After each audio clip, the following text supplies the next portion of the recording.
it's Miss Taylor, and today I'm back in my office, and I want to talk to you a little bit about active versus passive voice. So this year I'm going into my 4th year as an AP literature teacher, and one of the biggest things that I find in my students' writing is that we are not using active voice. Active voice can be a really complicated and confusing kind of thing to think about when you're not using concrete examples. So what is active voice? Basically, active voice is when the subject is performing the action of the verb versus passive voice when the subject is receiving the action. So my example of an active voice sentence would be Mary chases the dog versus the passive version of that, which would be the dog is chased by Mary. So why does that matter? Why is active voice important and why should we use it?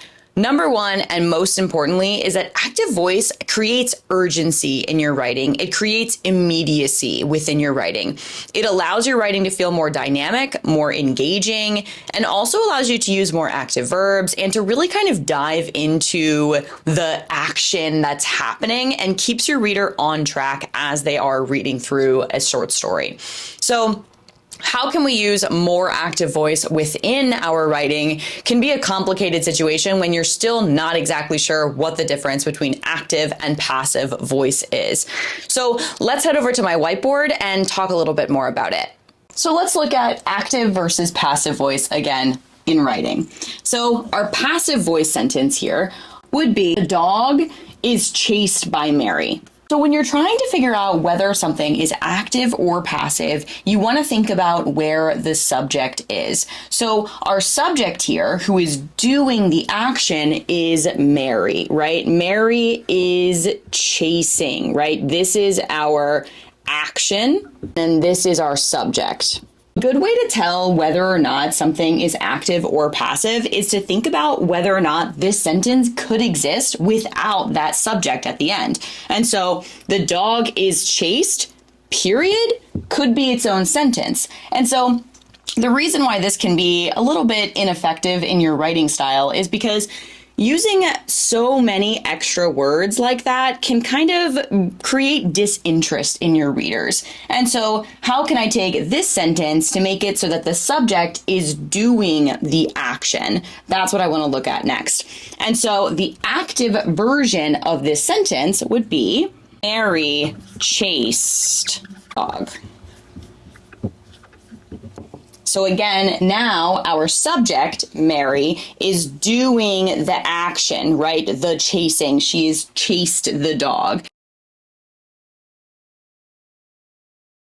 That 4 to 6 word difference doesn't really feel like a huge deal in a sentence that's this simple, but when it becomes more complex and things start to really kind of dive into the action, those words really add up.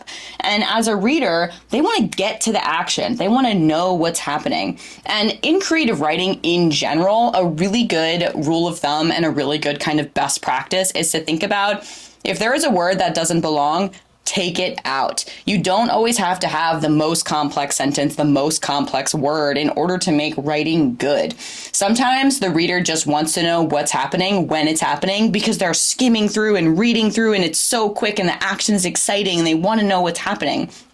When they have active sentences, you can really feel that action kind of like pushing through. So we're focusing on the subject doing the action. The biggest test that I like to use is the by zombies test. And so what I mean by that is that if you can add by zombies to the end of your sentence and it still makes grammatical sense, then that sentence is passive voice. And so my example I like to give is that my writing is loved by zombies. If I can add by zombies to the end of that sentence and it still makes sense, then that sentence is passive voice. And so to make the sentence, my writing is loved by zombies, into active voice, I would say the zombies loved my writing. Then it is the subject, the zombies, doing the thing, which is loving my writing. And so A lot of times people think, why does that matter in my writing? And while we talked about how it can reduce your word count and how it can also create more dynamic, creative writing, it also is really useful when you're thinking about an opinion piece or an argumentative essay. And so what I mean by that is that in an opinion piece and in an argumentative piece, you want to really show that you know what you are talking about and you feel confident in that. Active voice allows you as a writer to kind of really create that urgency and to create that confidence that sometimes passive voice really misses out on. But passive voice is not always bad. It depends on the scenario that you are writing and also kind of the situation of the context. And so what I mean by that is that while active voice is great for creative writing and action and opinion pieces and essays, something that would be useful for passive voice would be maybe a news report or a lab report where the subject is not as important as the action. And so what I mean by that is that, say, a news anchor says the house was broken into on Mulberry Street last night. That is a passive voice sentence because we don't know who broke into the house on Mulberry Street. So there's no way that you can really use the active version of that unless you said a burglar broke into the house on Mulberry Street.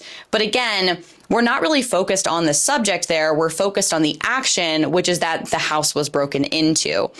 Similarly, if you are going to be talking about a lab report, for example, and in the lab report you said the scientist then poured 4 milligrams of salt into the solution, the scientist is not really relevant there. Instead, it would just say 4 milligrams of salt was poured into the solution. It doesn't matter who poured the solution into that. The person reading the lab report knows who did it, the scientist did, and the scientist isn't really important, so we don't have to emphasize them within the sentence. So again, just a quick recap. Why is active voice better than passive voice when it comes to creative writing, opinion pieces, and argumentative? It centers the subject, and it also allows you to use more active verbs and to create more dynamic sentences while also eliminating word count to keep your reader engaged and excited about what you are talking about. So overall, I challenge you to really try and focus more on how you can use active voice within your writing every single day.